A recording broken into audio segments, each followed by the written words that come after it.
বন্ধুত্ব এমন এক ভালোবাসা যা রক্তের সম্পর্কের চেয়েও গভীর হয়। সবার জীবনেও বন্ধু আছে যে হাসির আড়ালে কষ্ট লুকিয়ে তবুও হাসাতে পারে। জীবন যতই ব্যস্ততার মধ্যে ফেলুক না কেন, সত্যিকারের বন্ধু একবার হলেও জিজ্ঞাসা করে, বন্ধু তুই কেমন আছিস? খারাপ সময়ে পাশে থাকা বন্ধুরাই হলো আসল সম্পদ, আর বাকিরা নামে মানুষ। বন্ধু মানেই নিঃশব্দে বোঝাপড়া, কথা কম অনুভূতি বেশি। দূরত্ব যতই বাড়ুক, বন্ধুত্বের সম্পর্কের বাঁধন কখনোই ভাঙে না, কেননা বন্ধুত্বের সম্পর্ক চিরস্থায়ী।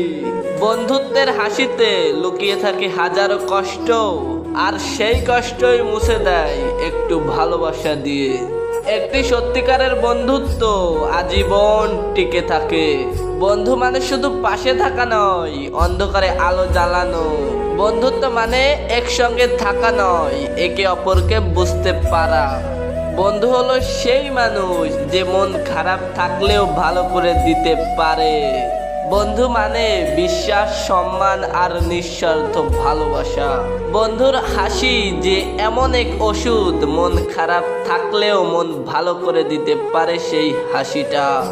বন্ধুত্ব যদি সত্য হয়, দূরত্ব কোনো ব্যাপার না, কেননা সে আজীবন হৃদয়ের কোণে রয়ে যায়। ভালো বন্ধু কখনো তোমায় ফেলে দেয় না, বরং সে তোমাকে আরো উপরে উঠতে সাহায্য করে। বন্ধুত্বের শুরু হয় একটুখানি হাসি দিয়ে, কিন্তু টিকে থাকে আজীবন। সত্যিকারের বন্ধু কখনো বাই বলে না, তারা বলে দেখা হবে আবারও। বন্ধু মানে হাজার কষ্টের মাঝেও একটি হাসির কারণ। হ্যাঁ, এটাই বন্ধুত্ব। তো আজকের ভিডিও এই পর্যন্তই, দেখা হবে ইনশাল্লাহ পরবর্তী কোনো ভিডিওতে। সে পর্যন্ত সবাই ভালো থাকবেন, সুস্থ থাকবেন, দোয়া করি। আর পারলে চ্যানেলটা সাবস্ক্রাইব করে দেন। চ্যানেলটা সাবস্ক্রাইব করলে হয়তো আবারও দেখা হতে পারে ইনশাল্লাহ পরবর্তী কোনো ভিডিওতে।